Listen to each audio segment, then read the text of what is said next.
Just another Monday morning. Coffee's brewing, sun is rising. Got some stories up my sleeve about this crazy life I lead. Welcome to the Brentocast, where each week flies by so fast. Pull up a chair and stay a while. Life's better with a smile. And we're back for episode 71 of Bucky's Cast. No, it's Brento's Cast, right? Or Brentocast, if you will.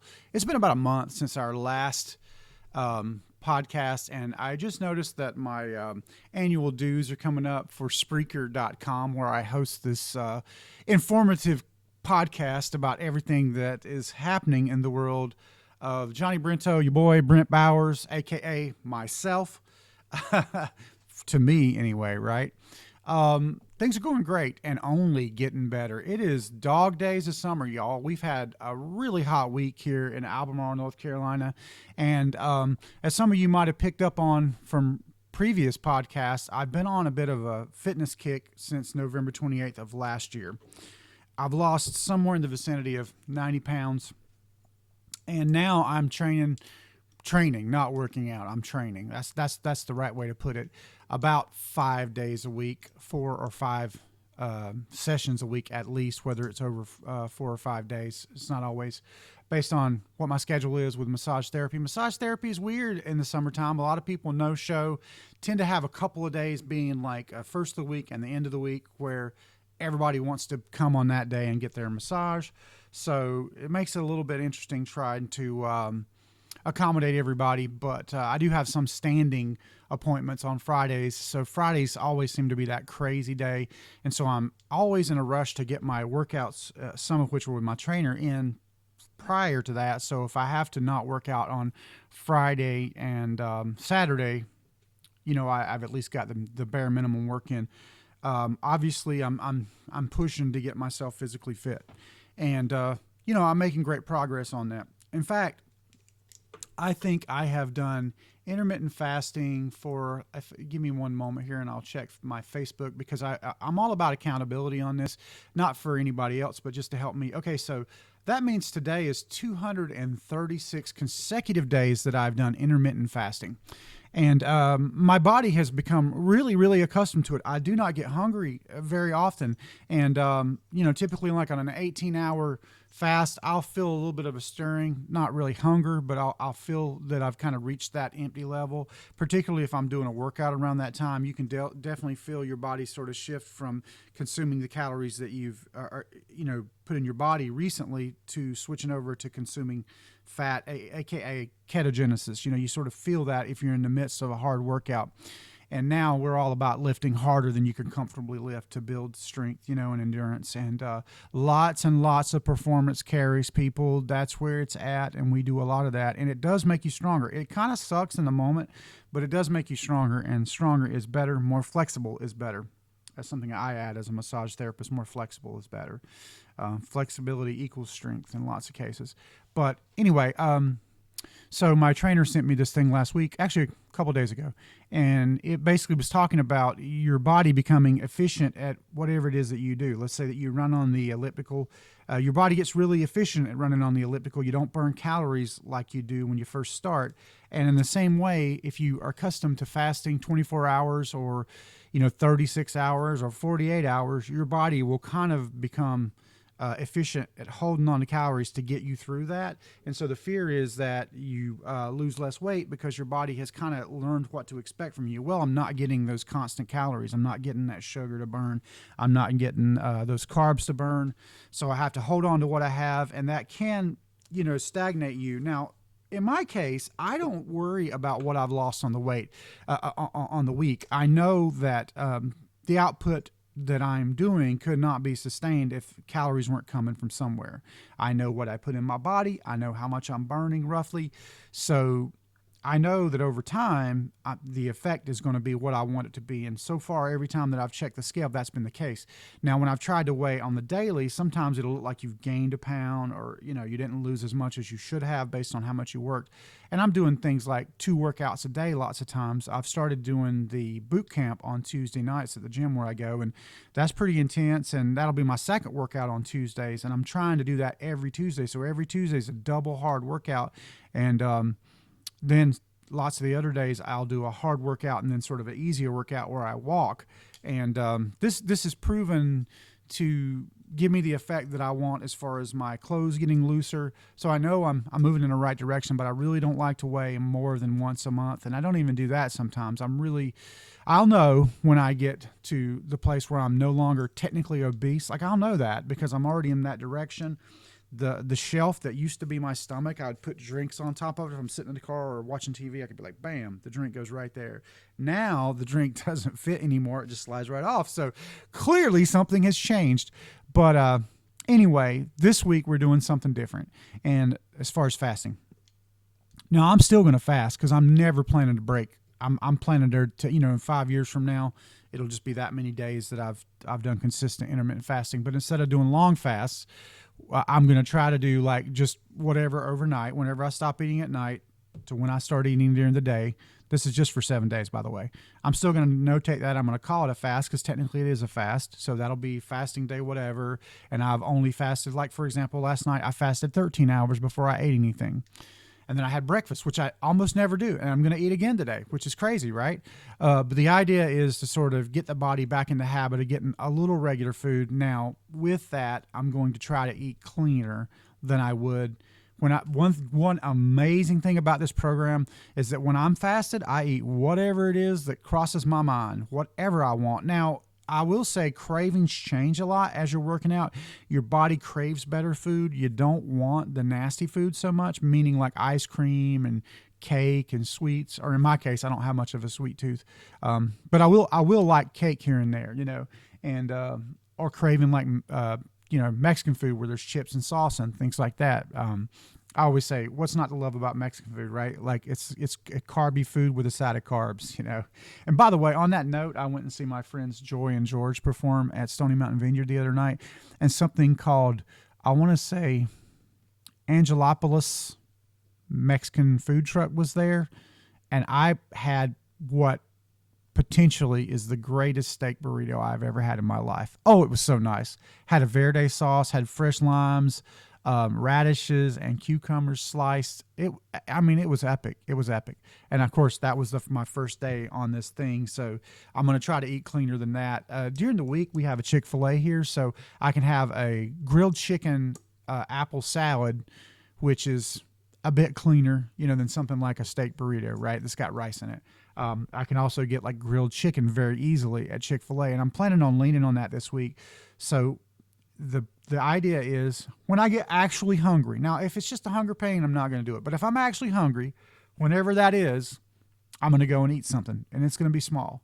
So I'll be eating a couple times a day until I get to that place at night where I stop eating, and that will technically begin my fast, even though this whole week it's about eating when I'm hungry, to get the body back into thinking, oh, I'm going to get regular calories now, so I can stop hanging on to calories. And then the thought is, after 7 days, I'm going to go back to strict fasting, no less than 18 hours, maybe even longer than that. And I'm going to try to do as many days of that together, the longer fast as I can, to see if that spurs kind of a new breakthrough of the plateau. Again, from my perspective, if I only look at it once every couple of months, I've always lost more than 5 pounds a week on the whole, collectively, So if I'm losing 3 to 5 pounds a week, I don't see a ton of reason to change, but I do think that over time your body gets used to things. And so the logic of this made sense to me. And of course, it's fun. I get to eat a little bit different for a change, and that'll be nice for the mental health aspect of it. But fasting ain't hard, y'all. It makes you feel good. It ain't hard. I'm going in the right direction, and I know that I'll get there sooner rather than later. It may not be this year, although my goal was to lose 100 pounds in a year and get close to not being obese. And by the way, I'm going to check that on New Year's Day, and this is going to become a thing. Actually, I started this on November 28th of last year, but I'm going to do the check-in on New Year's, which gives me a year and a month. And then I'll share with you guys what that became. And if it's 2 years, if it's 3 years, if it's 5 years, before I go into my 60s, I'm 55 now. November the 5th, I'll be 56. Before I go into my 60s, I will not be obese on paper. And you can believe that. That is a Brent Bowers guarantee.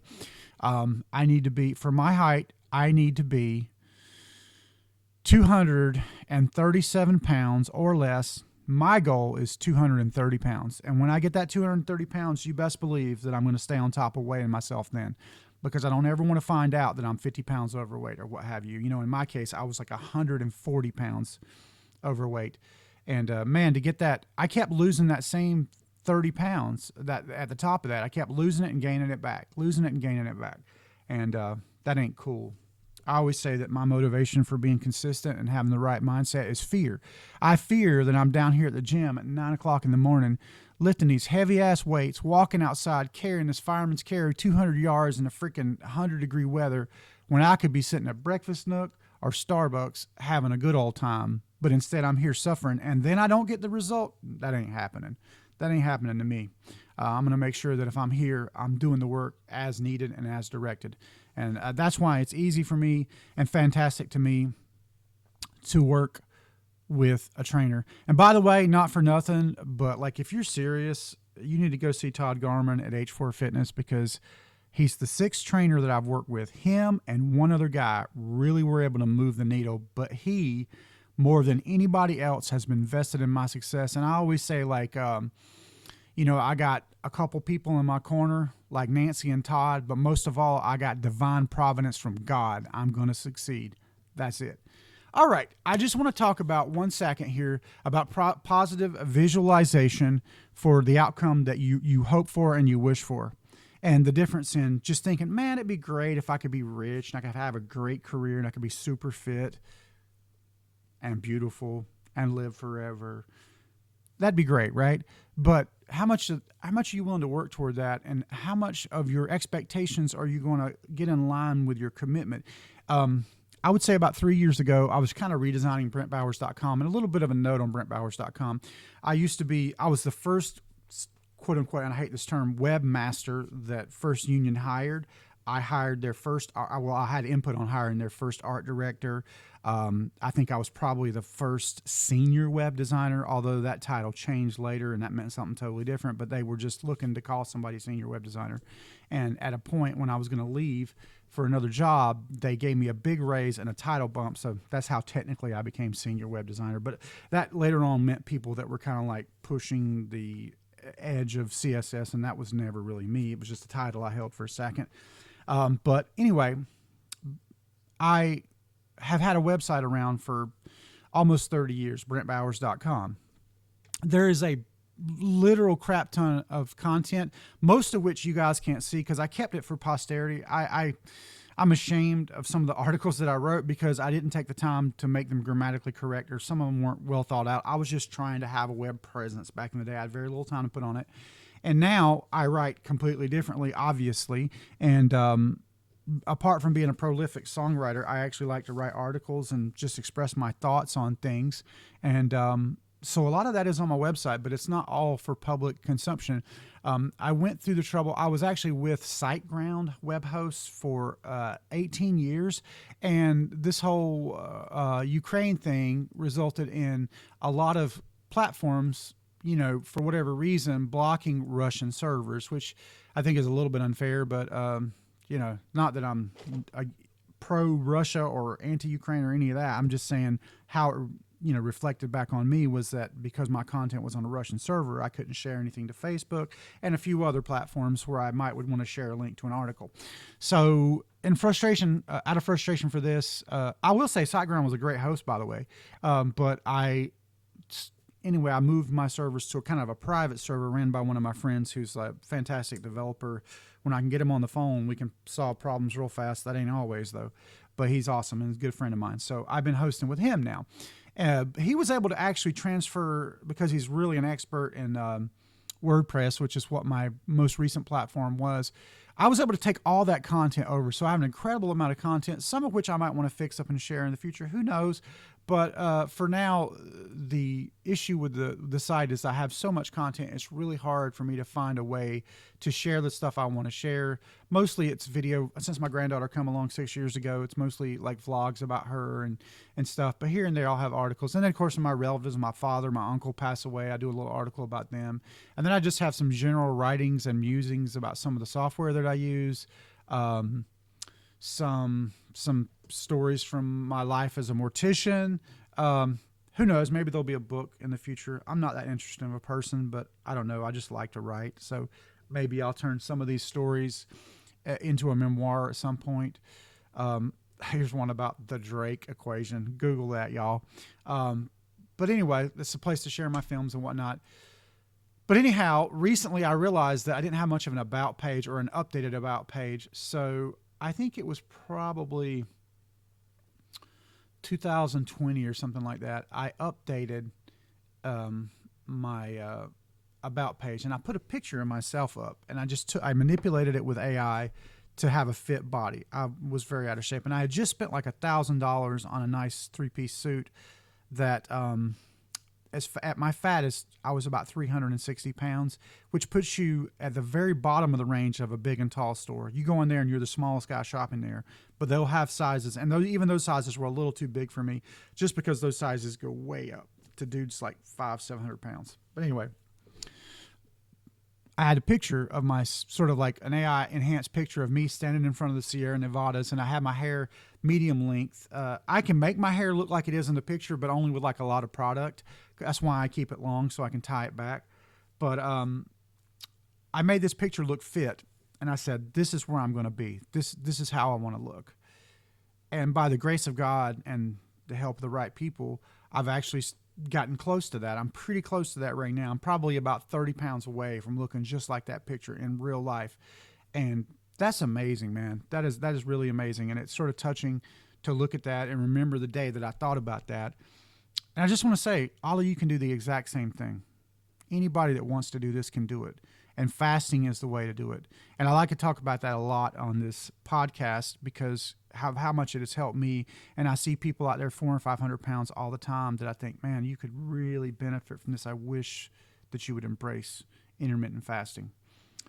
So many of them start the conversation, well, I can't do that. I got to have my breakfast. And I'm like, you're talking to my man all wrong here. You say that again, I'm going to come back and rip your eyelids off.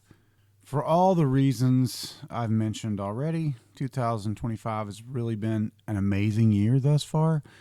In addition to all the stuff that's happened musically and the projects that have happened, which have been quite a few, we've completed another Vigil Brothers, one brother in particular, album.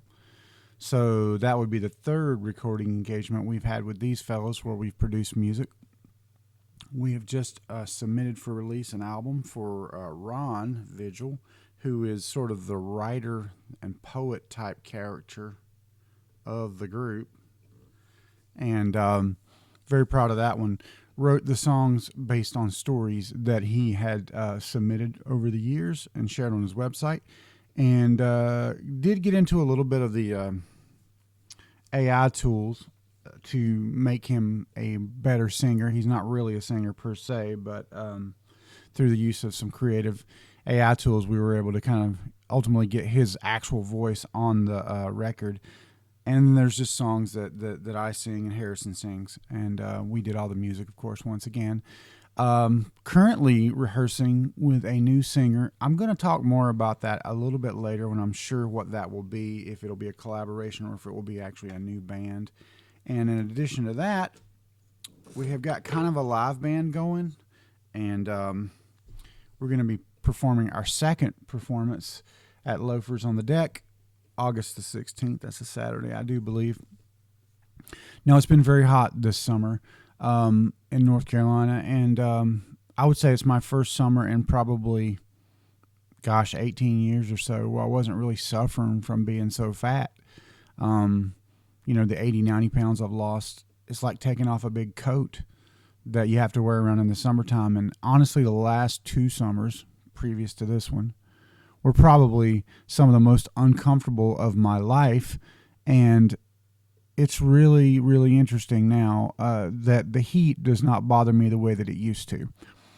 I don't love it, but at the same time, I sweat a lot easier, and therefore, when I get out on the beach or what have you, I'm able to endure it a whole lot better. Conversely, the inverse is true in the wintertime.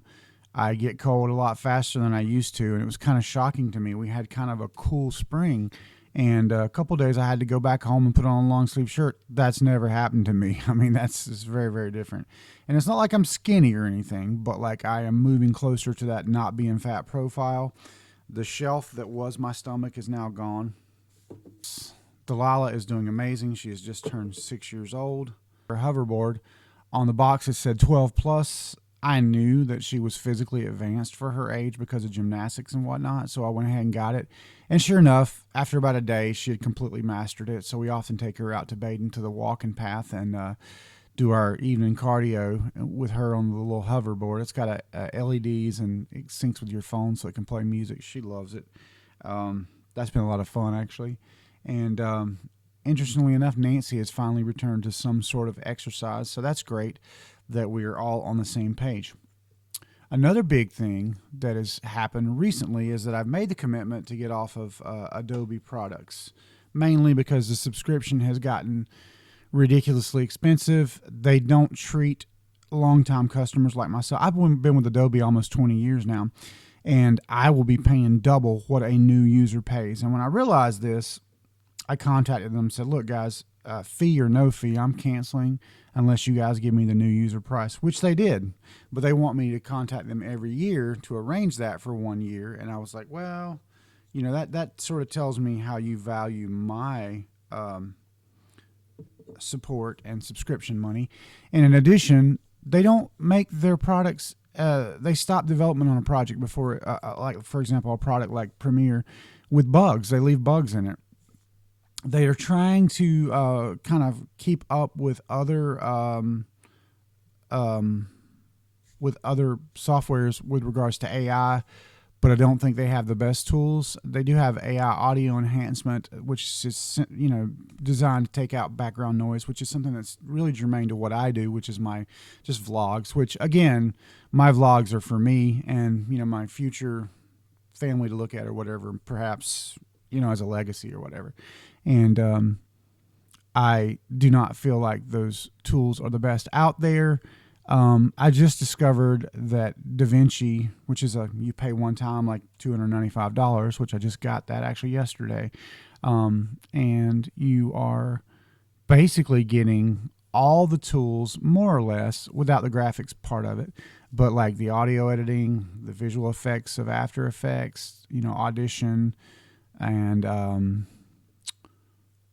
all the pieces that you would get with the Creative Suite, with the exception of the graphics program. And then there's another program that folks recommend that is better than Photoshop. So in theory, I could spend, you know, one time $600-700 and have all of this software that I use regularly without paying that monthly subscription. My subscription was up to $66 a month, which is just ridiculous. I don't use it enough for that. Literally, I don't charge out enough in a month to pay for that on the average month. Sometimes I do. But my one client, you know, he's getting up there in years, and I don't know how much longer he'll be my client, to be frank, because he may not be around to do these little projects, and then it's really hard to justify that money going out every month when I barely use it. I literally could do everything on my phone, which is my primary camera now. I have the iPhone 16 Pro Max, and that's a really incredible device, which I'm using at the moment to video this, and you know, I can shoot in 4K on that, and I can edit audio after the fact on the actual file itself without having to pull it off and, you know, use something else. However, one of the selling points for DaVinci for me is they have really amazing AI tools. I'm actually paying a subscription to a platform called Kits AI to do voice cloning and things of this nature to clean up bad audio on videos that I might have, which is a kind of around the horn way to do that. And apparently DaVinci does all that in the suite with Resolve Studio. So I've decided to go ahead and get into that and learn that. And by the time my subscription rolls around this next year, which I believe maybe is in March, I'll be able to exit out of Adobe altogether, and that subscription will go away, saving me probably like $1,500-$1,600 a year, which is great. So very, very excited about that. It kind of makes me want to make a short film. It's hard. I don't really run in those circles anymore. So it's kind of hard to find subjects. When Delilah gets a little bit older, I have this feeling that maybe she will participate in these short films, and I'll write short films around her, girl learns to fly or whatever, visual effects and whatnot. But for now, I'm always looking for that little project that makes me excited. And I recently shot footage for a music video. Now it's really, really lowbrow 1990s style video. I used a particular camera that's a real small sensor, so it looks kind of like ratty footage, but that's kind of the point. Another great thing about DaVinci is it has really good built-in film look tools, which I will be mastering, believe that.